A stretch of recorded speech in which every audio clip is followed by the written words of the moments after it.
E aí? Aqui é o André, seu joga velho. Quase morri de susto agora, achei que eu tinha perdido.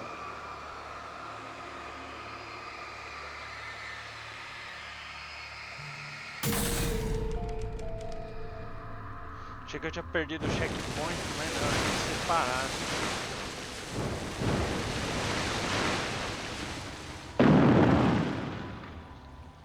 O checkpoint do jogo normal, como eu esqueci.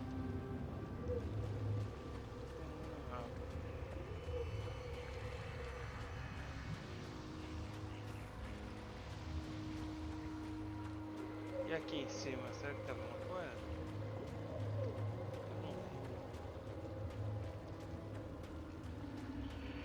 Imagina essa peça assim. Bizarro aí, mano.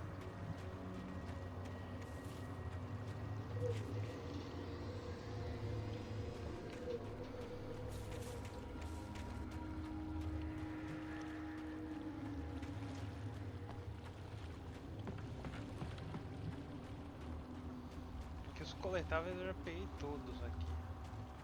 Não dá pra voltar.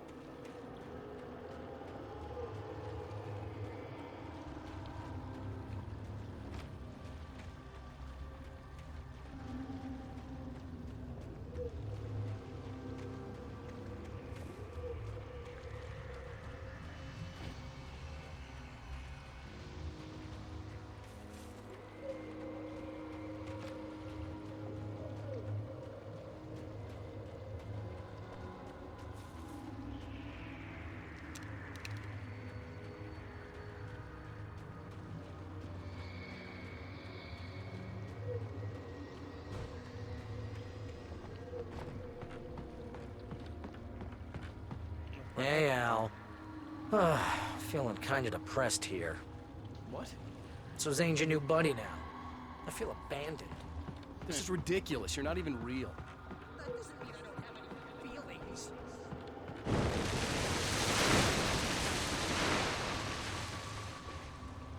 Thing is, you need to get all rational here. Abandon your fantasies, right? Well, I kinda hate to say this, pal, but I'm one. Fine. You're abandoned. Bye.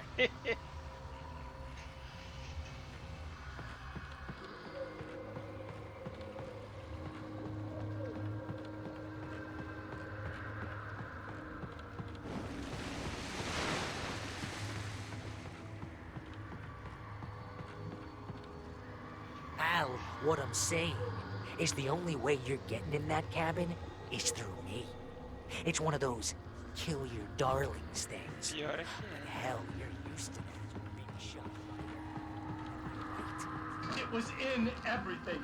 It was even taking the people Wade knew, turning his friends against him. They were all against him.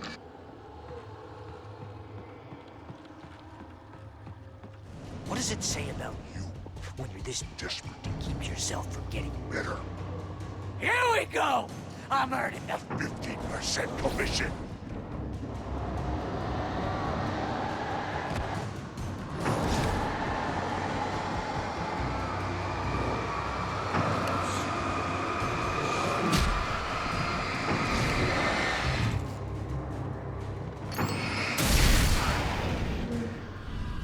It's great that you first make yourself an imaginary friend, and then you can't even get along with that guy.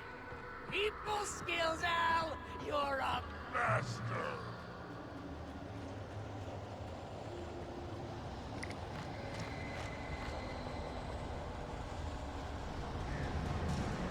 Let's crack that writer's block of yours, Alan! And it's not just that. You're a master of crime fiction, an expert on murder and dark alleyways, and a master of substance abuse. Best part. Think of this as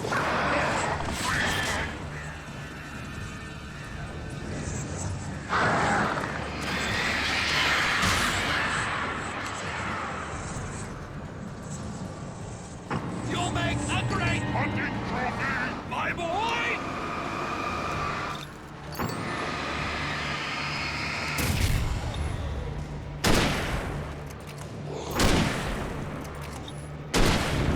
Could we discuss?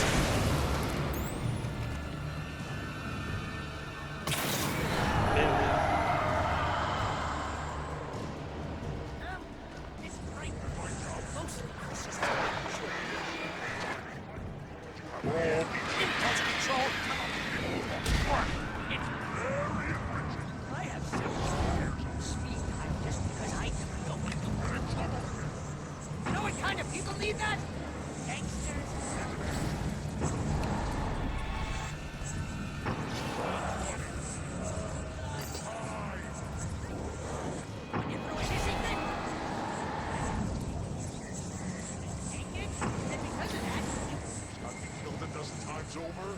BFF, Al! BFF!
It's totally not.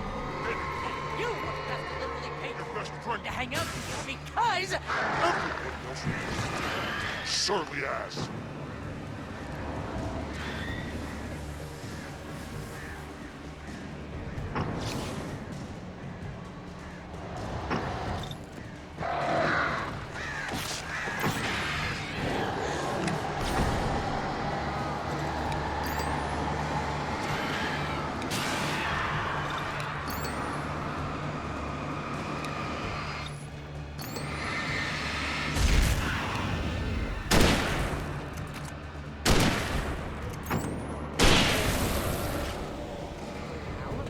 Really running low on pennies here?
God, you're driving me nuts.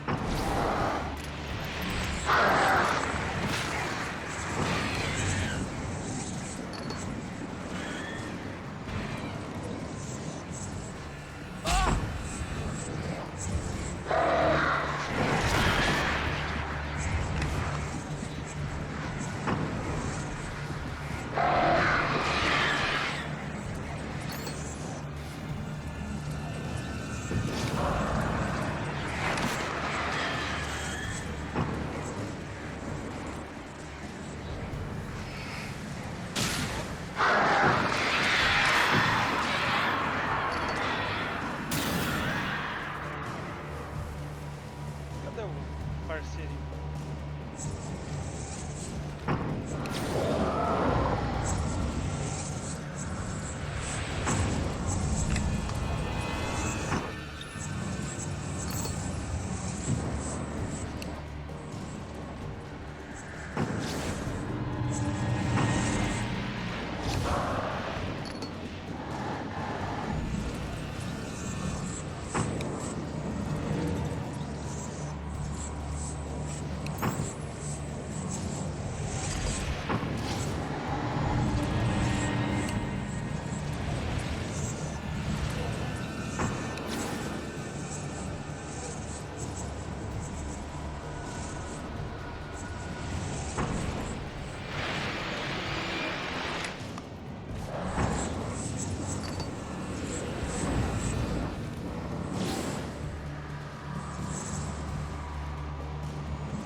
Zerado.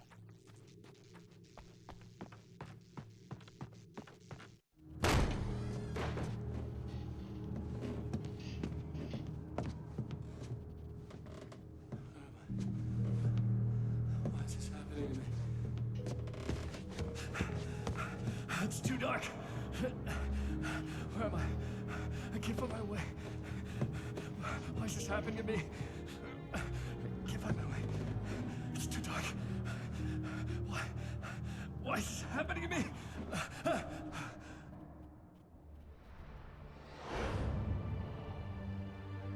Just like that, my mind was clear. Zane had been right. I could think clearly again. But I couldn't survive in this place the way he had, and I might not make it back a second time. Leaving this place would be hard. Maybe impossible.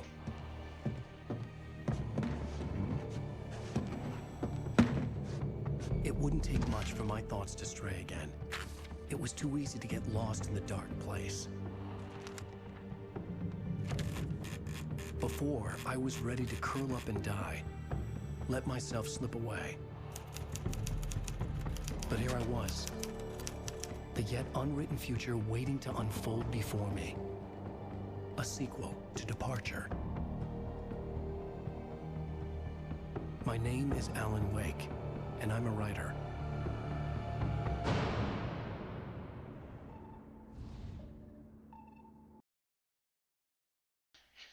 E acabou. Abraço.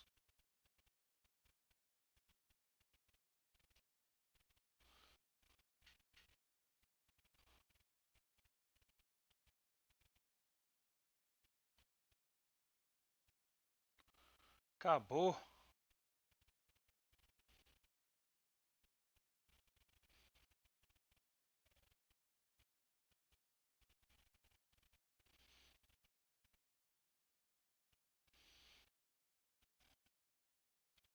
Vou pular fora.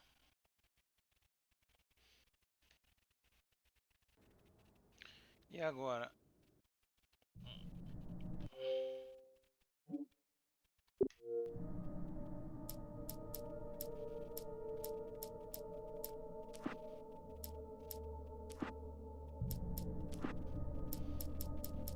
Ó, todos pegos.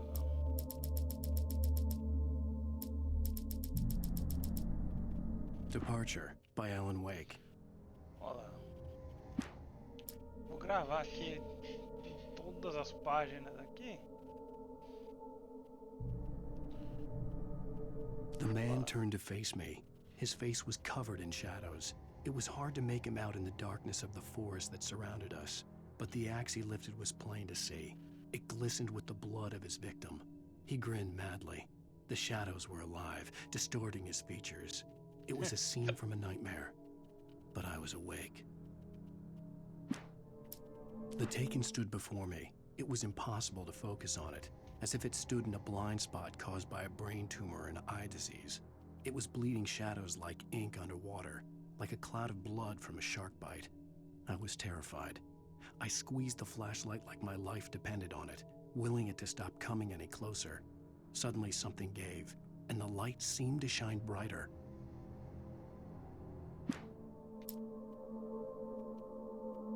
For a long time, the dark presence had been weak, sleeping. Nothing but a half-forgotten nightmare or a shadowy flicker in the corner of an eye in the forest at night. Not real enough to properly exist, and yet too evocative to fade away completely. Now it was waking up. The rider like a fly caught in a spider's web, each jerk and kick vibrating the strands that led deep into its lair. It was aware of him now, and it could use him. All he'd need was a little incentive. There you go. I heard them before I saw them, swooping down from the sky and screeching as they came. I spun around just as the cloud was upon me. For an instant, I stared into 100 dead eyes, black pearls glittering in the darkness. I raised the flashlight and the swarm exploded like fireworks. Feathers burned, turned into ash. I couldn't hear my scream above theirs. At first, I kept finding the pages as if by accident. The book I couldn't remember was either a terrible and true prophecy or an act of creation that had rewritten the world.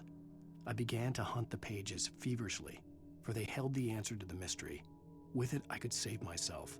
With it, I could save Alice. É que na verdade a Dark Presence fazia isso, né? Ela materializava o que ele escrevia. I stepped into the gas station's garage. It was dark and quiet. The place was a mess. It looked like someone trashed the place or that there'd been some kind of fight. Light spilled into the room through an open door at the back, and I made my way toward it. Without any warning, I was blinded by a bright light. An old portable TV on the shelf had come alive by itself. Impossibly, I could see myself on the screen, talking like a madman.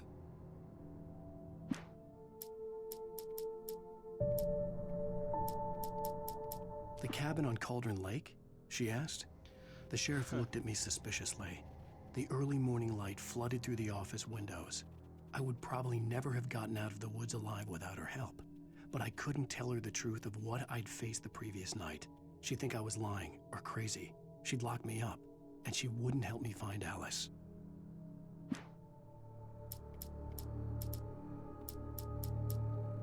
Stucky spat on the garage floor and tried to shake the cobwebs from his head. Ever since the couple never showed to pick up the keys, things had been fuzzy. Something, a feeling caught his attention. Stucky looked up and stared as his brain tried in vain to process the horror before him. He stumbled back, knocking over a can of oil.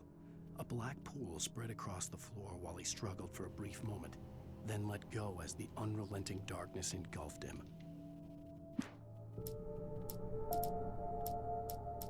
Rose knew she had been gushing, but right now she didn't care. As far as she was concerned, her brief meeting with Alan Wake was literally the high point of her life. She watched as he got in the car with his wife. She was pretty, confident, at ease with Wake. Not like Rose. They were perfect for each other. She'd have given anything to be called their friend. Barry Wheeler was bouncing off the walls. He jumped on a plane after his calls were ignored by both Al and Alice for several days. It could mean that they were both on a second honeymoon, but Barry didn't buy it. Al had been way too unstable for that, not sleeping, messed up. Barry had years of experience dealing with Alan Wake, and he couldn't ignore it. Something was wrong. Toby knew the smell. It was the man, the nice man who always gave him treats and never got tired of playing with him. Toby wagged his tail in excited anticipation and gave a joyous bark. Then there was another smell. A wrong smell. And it was alien enough to stop Toby in his tracks. Confused, he growled deep in his throat. The wrong smell came from the nice man. Blind animal terror pierced the dog's brain an instant before the axe followed suit. Barry took another sip of the heavenly coffee. He grinned at Rose. Surely this was love. Rose gushed on breathlessly. The new one will be a masterpiece, I know it. You must tell him not to listen to the trolls in the forums saying departure will never get finished. He should take his time and make it perfect. I can wait.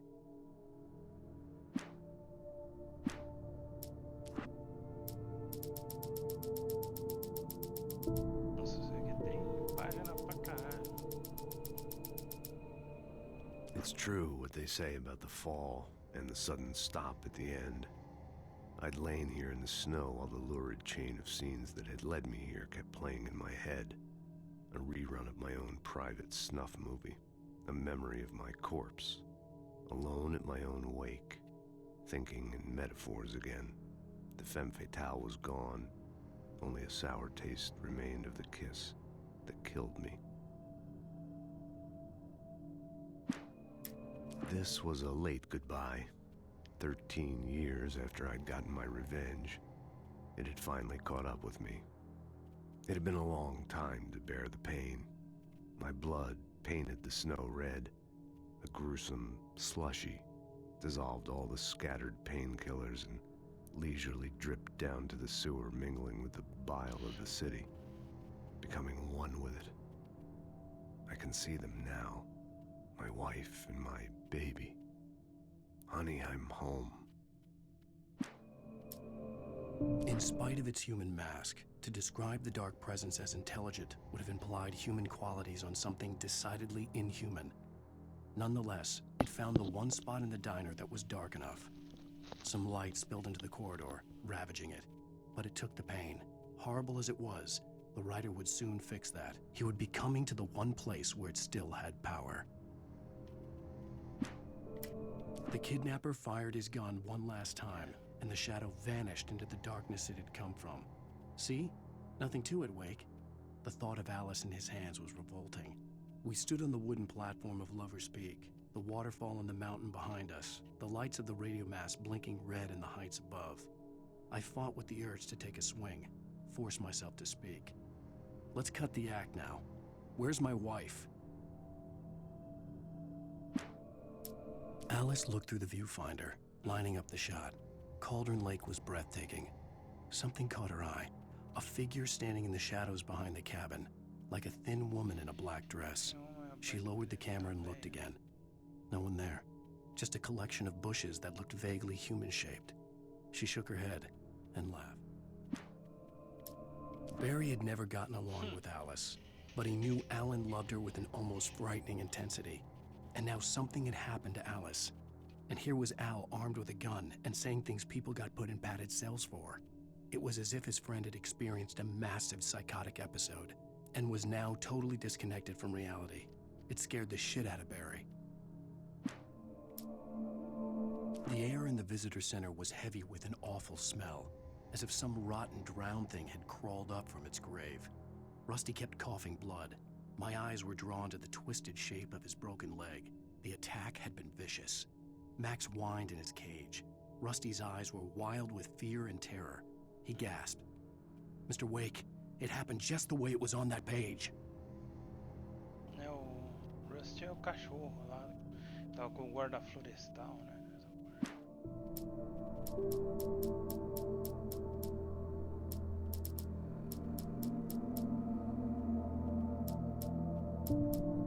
The visitor center was sturdy, but the impact turned the front of the building into splinters. Rusty was thrown across the lobby like a rag doll and hit the far wall hard. It didn't hurt until he tried to move and saw his leg bend the wrong way, felt the broken rib stabbing him on the inside. Rusty howled in pain and fear, suddenly afraid to die alone. At the last instant, I changed direction and threw myself down. The axe splintered the trunk of a tree. I stumbled into the pool of bright light. My lungs burned. I was too exhausted to move. I tensed as I waited for the killing blow, but it never came. I raised my head. Nothing moved in the darkness beyond. For the moment, bathed in the cold light, I was safe.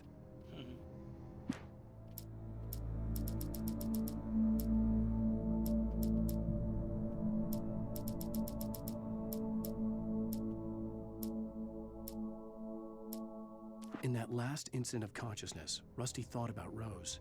He was older than she was. Rose was barely out of her teens, but she made him feel young and forget what a train wreck his long-dead marriage had been.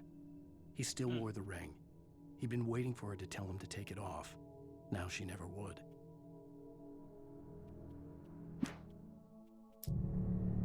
I turned the corner, afraid of what the flashlight's beam might reveal. Suddenly, a roughly painted symbol of a torch glowed in the light. Behind it, hidden by a rock, sat a battered metal trunk. It was here for a reason, packed with supplies, batteries, flares, ammo, things you need to make it through the darkness of the night.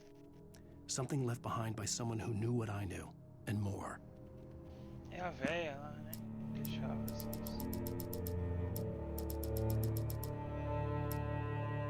Agent Nightingale didn't want to be in Bright Falls. These little communities revolted him, and he didn't like the trees or the coffee. He now knew that impossible horrors lurked behind the storefronts and smiles. He desperately wanted to turn the car around and just drive until he passed out or ran out of road and booze. But he had a job to do. He had a rider to catch, at any cost. On more than one occasion, Alice had tried to explain to me how it felt to be afraid of the dark. To her, darkness wasn't simply the absence of light, but something more tangible than that. It was something you could touch and feel. Worse than that, it was something with a mind of its own, something malicious and malign. For her, things changed when they were wrapped in darkness. They turned into something else, something foreign, and nothing was safe or innocent anymore. I'd never really understood what she meant, until Ela now. sentia a presença. The night had been one desperate situation after another. I was exhausted, and my body felt as though it had been chewed up and spat out. The flashlight was heavy in my hand, and each pull of the trigger sent a painful shock up my arm. But I was finally out of the woods, and things were looking up. That's when I heard the chainsaw.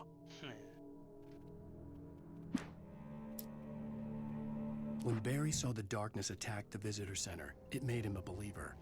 The men Al said he'd shot, they hadn't been just locals on crank. Somehow the world had changed, like the channel had been switched without warning. You think you're watching a sitcom, and you're really watching a horror show. When the birds started attacking the cabin, Barry wasn't surprised, just terrified. The FBI agent's command froze me in place. I considered surrender. It was all falling apart anyway. I could give in, let someone else deal with it, but it felt all wrong. Call it instinct, his posture, the way he held the gun. He was no friend. Shots ringing in my ears, I leaped for the hole in the fence and stumbled into the darkness beyond.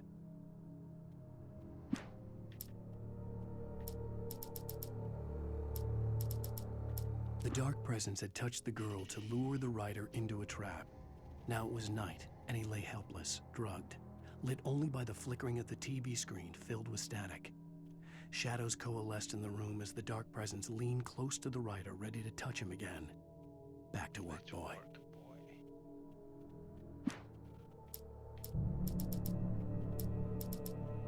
Rose knew that Rusty was in love with her, and she liked him too. She liked him a lot. He taught her to dance, and life had certainly taught her the value of a man who was gentle. He treated her well, made her smile, made her feel good.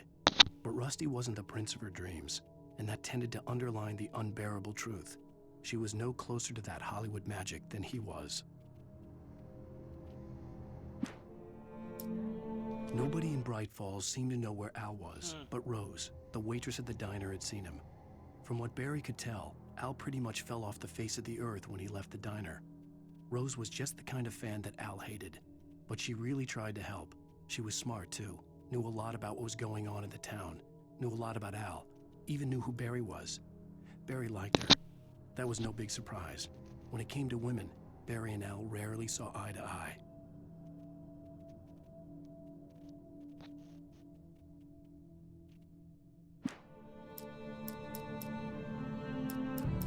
Sarah didn't care about the legal threats Wake's agent had made.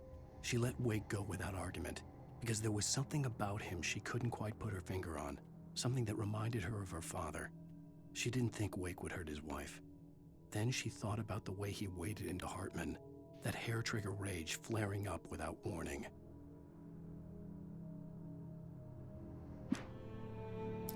The logging site was a mess.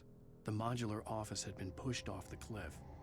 Deputy Thornton climbed up from the wreckage excited, breathing hard from the exertion. Nobody there. It's weird. Don't you think that's weird? Bored, Mulligan let out a mighty snort. Hell, it's always weird, Thornton. Just a question of sorting out what kind of weird it is this time around. Shadows stirred and the wind picked up as I ran through the forest. I felt the dark presence turning its gaze toward me. Then the moonlight was blotted out by dark shadows that raced violently across the ground, moving too swiftly to be natural. Darkness gathered between the trees and melted again to reveal the taken. No natural path had brought them here.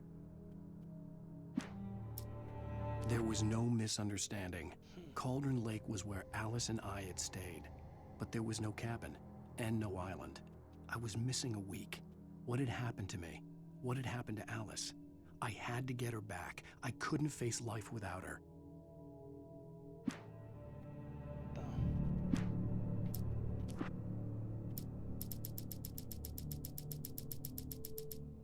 Esses aqui também tem página pra caralho.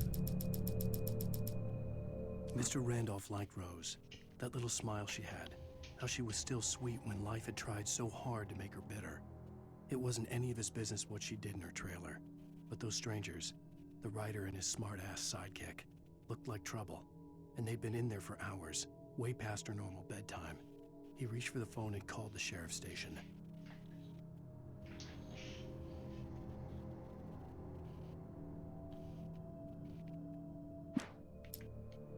For decades, the darkness that wore Barbara Jagger's skin slept fitfully in the dark place that was its home and prison.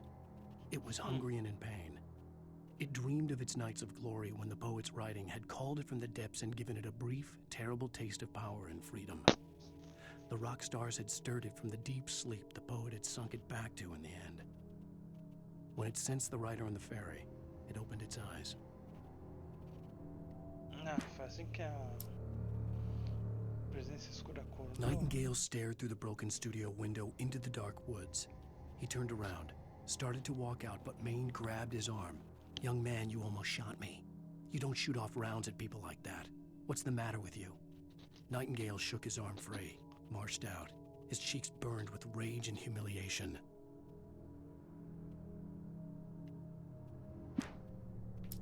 Sarah trusted her gut, and her gut said Agent Nightingale was an asshole. He felt wrong, and it wasn't just the smell of stale booze. It was in the way he flashed his badge, pulled rank, the look in his eyes when he wanted answers. Where was Alan Wake? What was this about an accident? Where was his wife? And most importantly, why did she let Wake go? He wouldn't answer her questions. Federal business was all he'd say.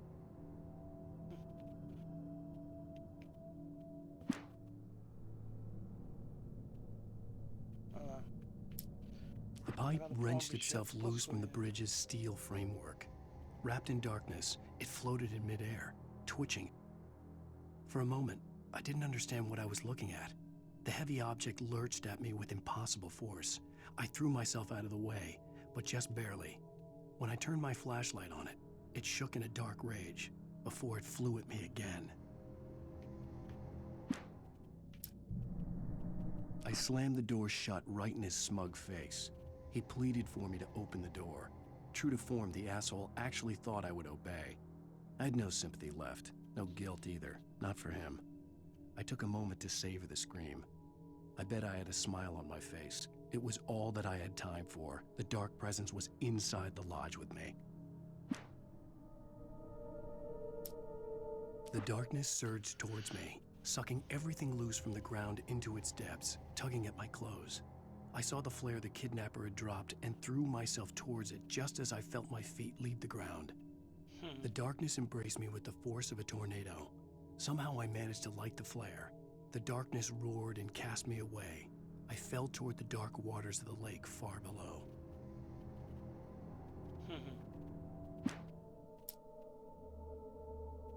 Rose didn't know how the strange old lady got in her trailer, and she looked wrong somehow.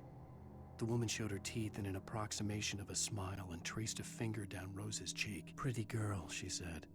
Rose felt as if she was falling asleep, but her knees didn't buckle. The crone spoke in a whisper, her words ice cold and dark in Rose's ear.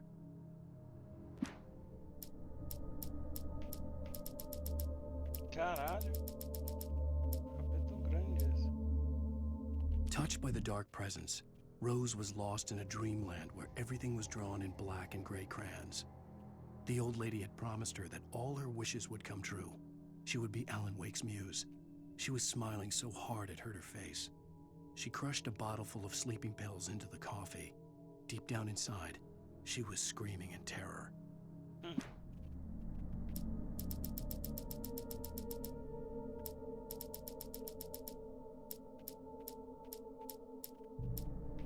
Danny had stepped out, but what stumbled back in was something else. Something alien. A monster. Walter tried to kill it, first with his fists, then a chair. It wouldn't die. Instead, it kept coming, unaffected by the beating it had taken. After Walter managed to kick it down the cellar stairs, fear took over. He ran, got behind the wheel, gunned the engine. The booze wouldn't make him forget, but he knew he had to try.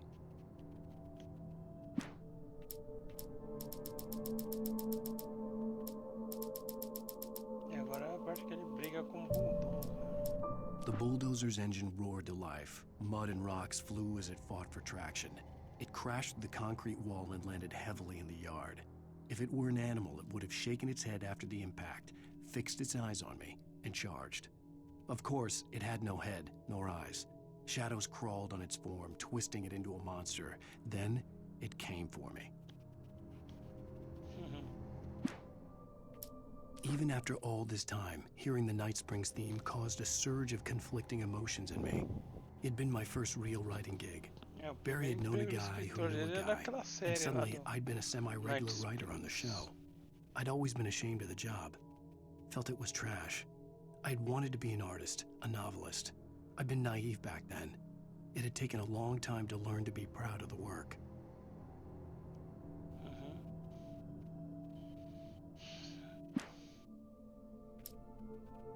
With Nightingale gone and the night wind blowing in through the broken studio window, Maine stared at Sarah. The sheriff looked away. Maine's voice shook with barely controlled anger. That boy's doing more drinking than thinking. I hope you know what you're doing, Sarah. He's got a sickness in his eyes. You take my word for it. He wants Wake for a reason, and it's not for anything good.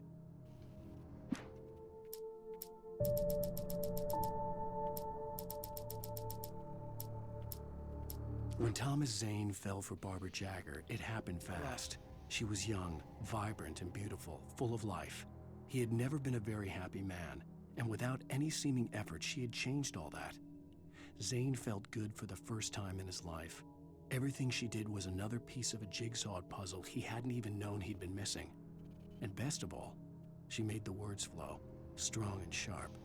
She was his muse.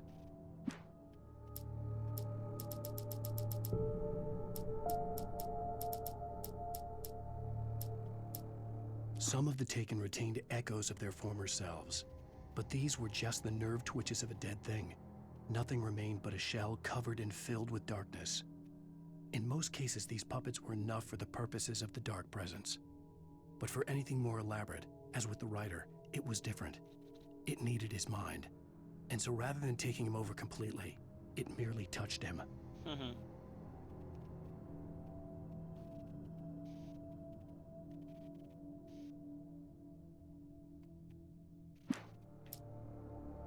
I stared through the bars of the jail cell. Barry stood behind me, swaying on his feet, looking as ill as I felt. Agent Nightingale stood on the other side of the bars with Sheriff Breaker. Nightingale had a stack of manuscript pages in his hand. He seemed unhinged as he gloated. Well, I've got you now, Raymond Chandler. It's all here, all the evidence, including conspiracy to murder a federal agent.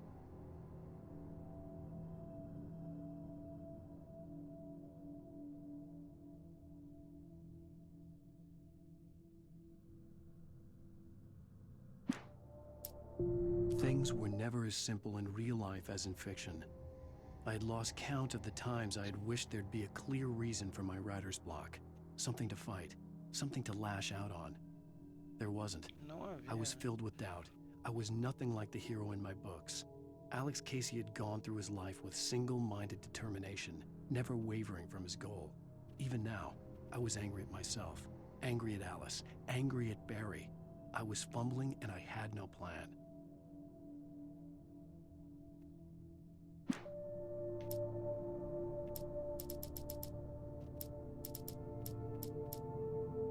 Even behind the closed doors and curtains of his grimy room at the Majestic, the local motel, Nightingale could feel the locals' eyes on him, the unrelenting pressure of their judgment. He forced it out of his mind. For all he knew, they could all be under Wake's spell already. You do what you have to do to get the job done. He took comfort from the bottle in his hand. Please, he thought, just let me get through this. O cara é da cachaça, o Nightingale. Maud had checked all of Stucky's rental cabins. There had been no sign of the Wakes. It was dark when he'd found their car parked at the end of the road by Cauldron Lake. It made no sense. They must have taken a wrong turn, but there was no sign of them, and the car had been there for hours already. Frustrated, Mott stood on the rotten ruin of the footbridge that had once led to Diver's Isle before it sank beneath the waves years ago. The boss wouldn't be happy.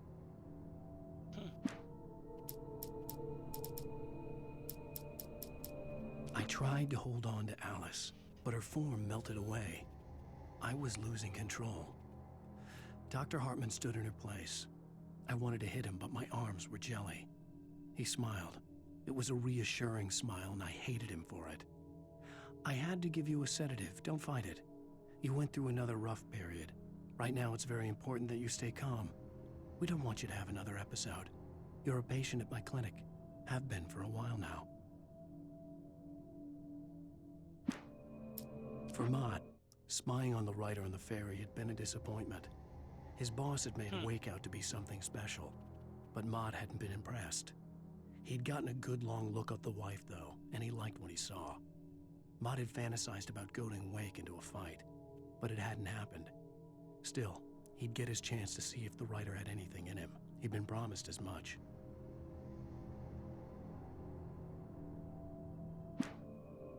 The hunters were big, thick-set men, confident and at home in the woods. They were feeling good, running on beer, ghost stories, and camaraderie late into the night. It did them no good, as they were taken by the dark presence, sucked deep into a darkness far worse than any ghost story they ever told or heard. Doc sat down heavily. He examined Barry and Rose. Barry was already recovering. Rose was another story. She was conscious, but she was barely present, almost delirious, disturbed, touched in the head, they used to say. It wasn't the first time Doc had seen someone in such a state, but it had been over 30 years. Doc poured himself a stiff drink. He hadn't forgotten a thing. I lifted the page in front of my eyes and read it. In it, I lifted the page in front of my eyes and read it. In it, I lifted the page in front of my eyes and read it. In it, I lifted the page in front of my eyes and read it. In it, I lifted the page in front of my eyes and read it. In it, I lifted the page in front of my eyes and read it. Lightning flashed behind the windows of Cauldron Lake Lodge. Tor Anderson laughed and held the steel hammer above his head. Nurse Sinclair was trying to calm him down without success. Tor grinned madly and shouted, "My hammer's up. Here's a friendly poke from Molnir, wench." He brought the hammer down with all his might on Sinclair's head. "We're on a comeback tour, baby."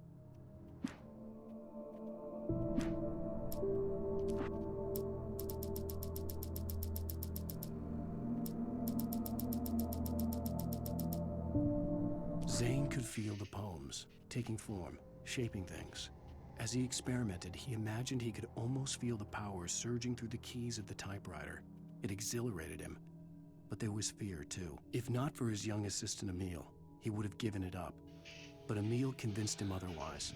He, too, had a way with words. Hartman kept talking, giving Barry the grand tour, clearly proud of the place. He went on and on about his hunting trophies, and Barry was impressed. But he was here on business. He raised his voice, cut through the monologue. "Hey, Hartman, where's Al?" Hartman stopped in mid-sentence, annoyed at the interruption. He nodded at the hulking orderly standing nearby. The man smiled and clapped a practiced hand on Barry's shoulder. Hartman followed the fall of Alan Wake with his binoculars. When the rider hit the water, he ordered Jack to take the boat to him. The spot was easy to see in the dark, even with all the extra lights in the boat. The flare floated and kept burning even in the water. Jack turned the radio louder as the engine sputtered. The music was rough and clanking, something the Anderson brothers would no doubt have enjoyed. But Hartman chose to ignore it. Wake was finally within his reach. Hartman knew he was no creator. He had no ambitions on that front. And he certainly didn't want to end up like every artist he had worked with here, So magical. damaged in ways that were hard to describe, or worse. It was enough for Hartman to maintain creative control and provide direction, to be a producer. That was what most of these people were in need of anyway. Of course, suitable subjects were few and far in between.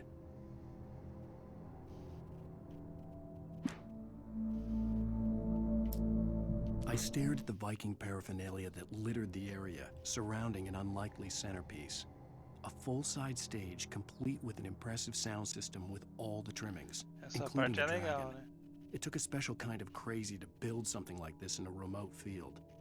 When the sky split open with a deafening boom and the music started blasting, it felt strangely appropriate.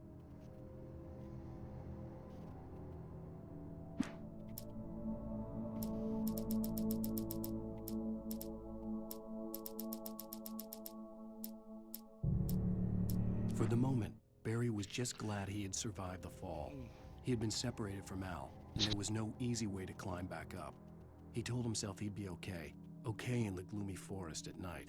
He would just have to wait for a while for Al to find his way down. Barry turned when he heard the heavy footsteps and saw the movement. The man-shaped shadow lunged at him from the bushes, an axe held high. Barry screamed and threw up his hand. The world exploded. Mott knew that Wake was smarter than him. Wake had more money, a beautiful wife, everything. And Hartman said Wake was important. That made him better than Mott. But Mott was calling the shots now. He'd expected Wake to whimper and grovel, but instead, he seemed willing to fight. Mott knew he'd gotten under Wake's skin. If only Mott actually had his wife. The thought made him shiver.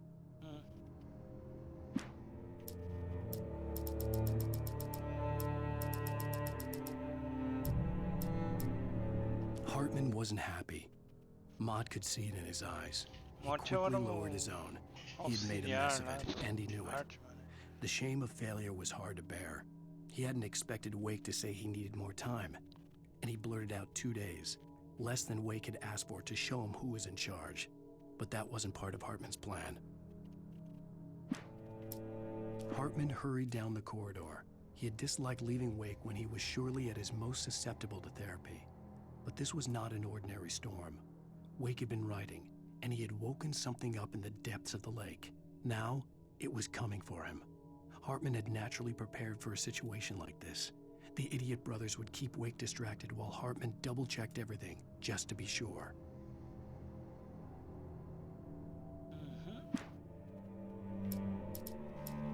Hartman watched as Wake's features slackened. The man was bullheaded, no doubt. Even lying on the bed, he'd almost broken Hartman's nose the second time.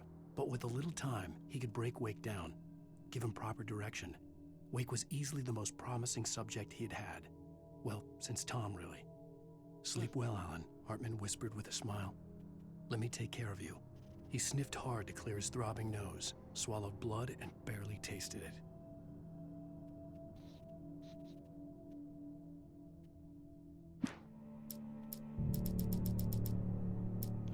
Nightingale prende Wake.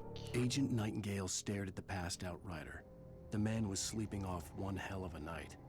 Nightingale felt a stab of envy at Wake's oblivion, but he had a job to do.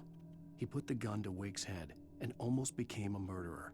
His hand shook and his throat felt tight and dry. Biting his teeth, he tried again to pull the trigger. He lost the nerve. Wake stirred. Nightingale would have to settle for an arrest. The storm raged on as the Anderson brothers walked unsteadily away from the clinic with the other patients in tow, knowing that this time they wouldn't return. The darkness around them seethed with horrors, but Tor and Odin were unafraid. Their eyes glinted with guile. They knew every secret path, and there was blood on their hands. They had fought these shades before. Chato, né? Mas a gente tem que... The dark presence followed the choreography laid out to it in the manuscript, growing stronger and stronger, moving like a storm from one scene of destruction to the next. But it was still bound to follow the story and chained to the dark place it came from. When the story reached the end it longed for, it would finally be free. It's 1976. Madness reigns at the Anderson farm. Contrary to all logic, the headiest ingredient of their moonshine is unfiltered water from Cauldron Lake. The Andersons feel like gods. Odin can't stop laughing. He contemplates cutting his eye out. Tor runs across the field, naked, shrieking, hammer in his hand, trying to catch lightning. Their songs have power.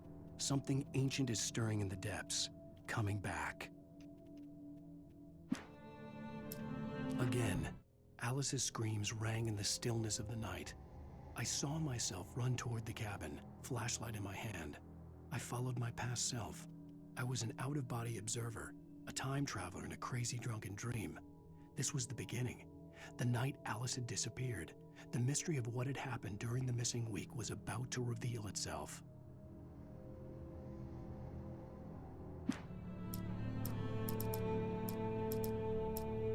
When he stopped the car at the Anderson farm, Walter felt relieved. Oblivion was close at hand. The brothers wouldn't miss a jar of moonshine or two in the booby hatch. But then he saw the man on the porch, and he knew who it was. Driving for his life and knowing it was useless, he didn't realize he was crying until he couldn't see the road for the tears. Hartman had never felt as anxious as during the week after Maud had managed to lose the Wakes. Their car stood by the path that had once led to Diver's Isle. Hartman thought about Thomas Zane's cabin in the depths. It was only a matter of time before Wake started writing. They had to be found, and fast. The moment he heard on the police radio that Sheriff Breaker had picked up Wake, he was already in his car driving toward town.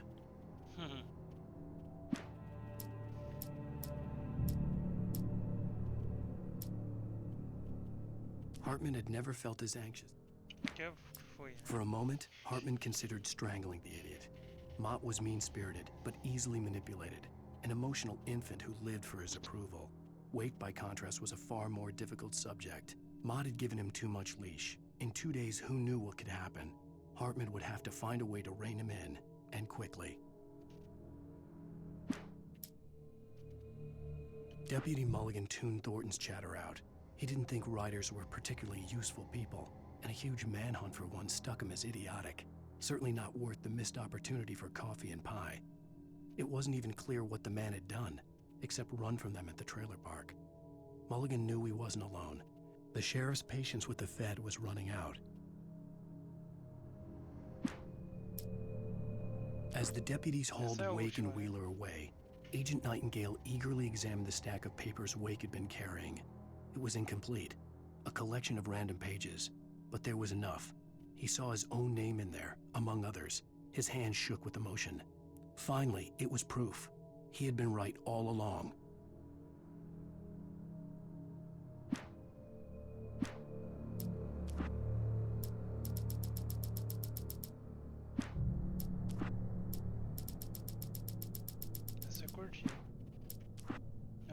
Nightingale tried to make sense of the manuscript.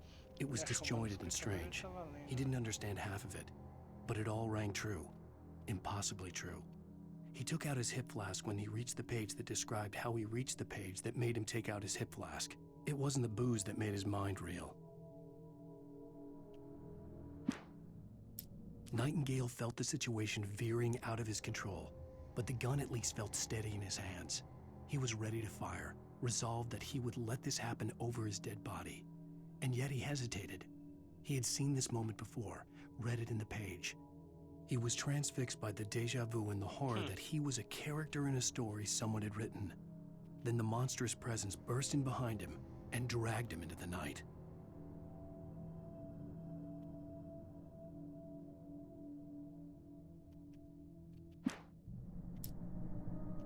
The darkness that wore Barbara Jagger's face was furious.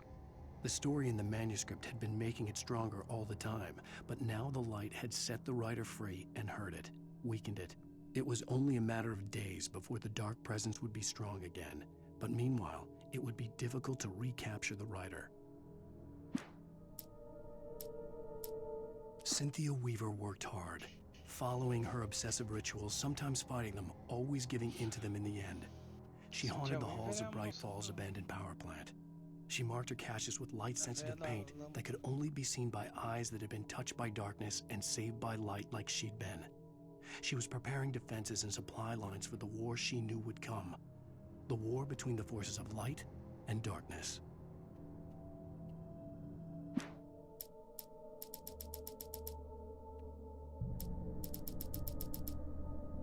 For it to be free, the dark presence needed the writer to finish the story. Again and again, the story let it get frustratingly close to the writer without letting it capture him. It was bound by the events depicted in the manuscript, but it could pursue the writer indirectly, put others on the task and stop those who would help him. It took over everything in its path, made them its puppets, and sent them after Alan Wake.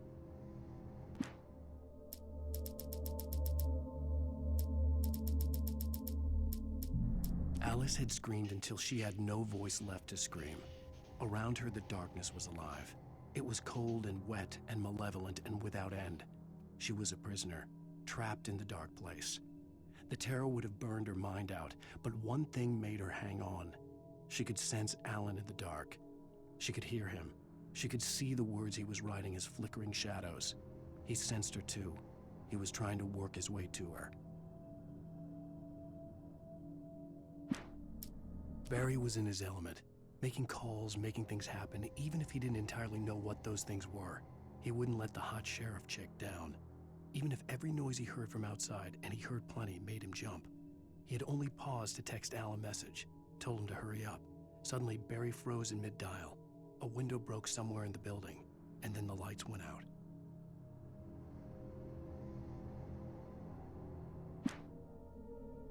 Barry got back to his feet inside the Bright Falls General Store and dusted himself off. Right next to the cans of baked beans was a locked case filled with flare guns, and yet here was a conveniently placed barrel of crowbars. Barry's smile widened as he realized that this was the classic movie scene where the hero had to gear up and arm himself to the teeth. Barry threw himself into the role. The story I had written in the cabin had come true. Touched by the dark presence, I had written a horror story, but the end was still missing. The story was incomplete, and the last unfinished page of the manuscript still sat in the typewriter in the cabin study.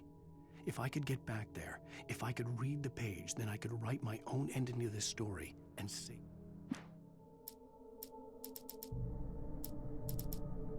Sarah was almost starting to relax. Maybe they could turn this into a win yet. Suddenly, there was a piercing sound, like a table saw gone wild, as 100 birds made out of shadows swarmed into the rotor. The chopper bucked wildly and the board lit up, telling her what she already knew. They were going down. Barry Wheeler screamed next to her.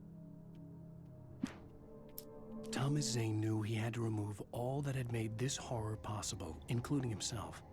That was the only way to banish the dark presence he had unleashed and now looked at him through the eyes of his dead love. But he also knew that despite his best efforts, it might someday return. So even as he wrote himself and his work out of existence, he added a loophole as insurance, an exception to the rule. Anything of his stored in a shoebox would remain.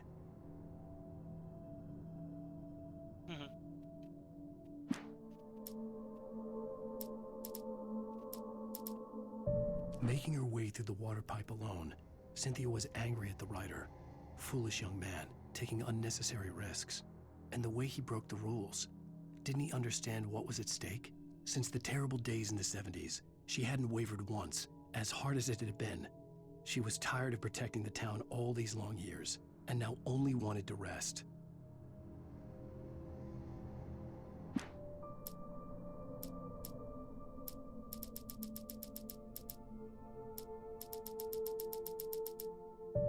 Children of the Elder God lyrics by Old Gods of Asgard. The first verse and chorus. Warriors, torchbearers, come redeem our dreams. Shine a light upon this night of otherworldly fiends. Odin's might be your guide, divorce you from the sane. Hammer's way will have its say, rise up in their name. O memory and thought, jet black and clawed, children of the Elder God, scourge of light upon the dark. Children of the Elder God lyrics by Old Gods of Asgard. The second verse and chorus. Scratching hag, you can rake your claws and gnash your crooked teeth. You've taken slaves like ocean waves, now feel the ocean seethe. Father Tor bless the war between the dark and light. In their songs let their wrongs bring disillusion's night. O memory and thought, jet black and clawed, children of the Elder God, scourge of light upon the dark.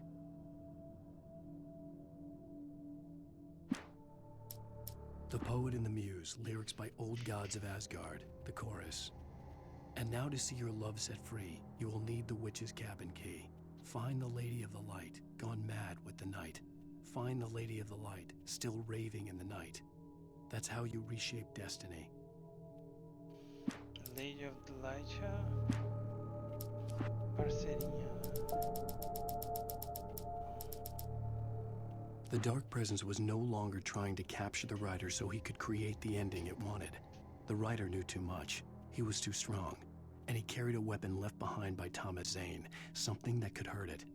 Now, the darkness was doing everything in its power to simply stop the writer from ever reaching Cauldron Lake and the dark place it came from. The bottom of Cauldron Lake was a graveyard of things the lake had claimed in one way or another over the decades. The dark presence brought them up in its wake, scattering the rotten waterlogged hull of an old boat here, the remains of a long-ago crashed airplane there. Trees shattered under the impacts. The earth groaned. It didn't even notice. Zane cut its heart out, but it didn't die. The thing that wore Barbara's face kept crooning sweet nothings sugar-laced with poison. He put on the suit, untied the monster from the chair. The thing in his arms thrashed weakly, but he held fast. He stepped outside, off the pier, and into the dark water, a sinking pinprick of light descending toward a bottom that never came. The dark place I found myself in was unlike anything I could ever have imagined. It wasn't solid. It flowed. It was conceptual and subjective. For someone else, an artist in another field, it would have been very different. I could sense the story of the manuscript all around me, the words and ideas floating in the air, poised to become real.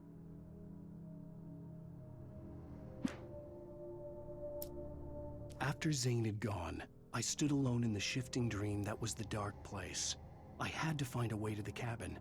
I'd written myself a way through this place in the manuscript. I followed the idea of a path. I'd written myself across the ocean that blocked my way, and with that, there was a bridge to the island beyond. The idea of the cabin flickered in the underwater darkness. I willed the cabin to be real, and it was.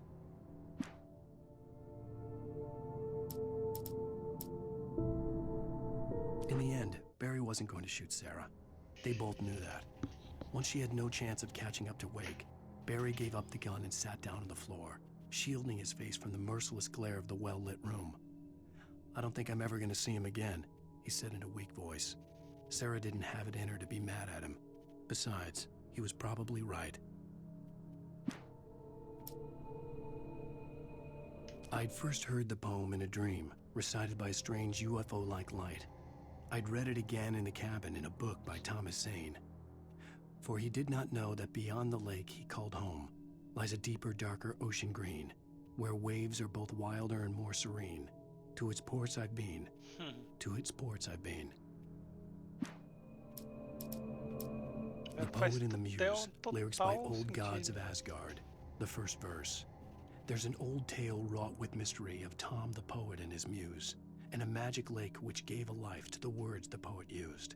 Now the muse, she was his happiness, and he rhymed about her grace, and told her stories of treasures deep beneath the blackened waves, till in the stillness of one dawn, still in its misty crown, the muse she went down to the lake, and in the waves she drowned.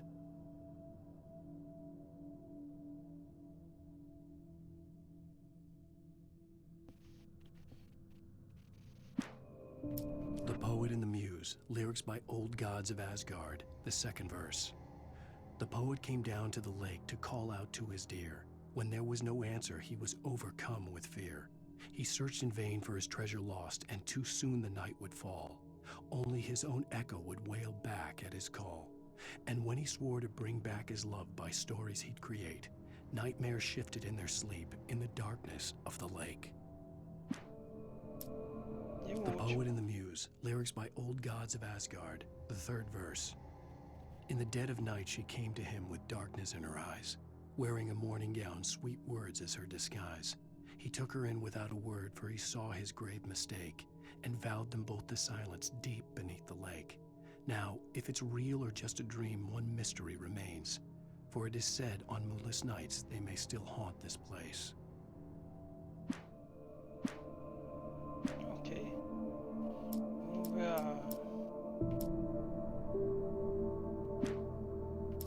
a estatística. Com tanto de inimigo que eu matei, né? Tem mais de 2000 inimigos.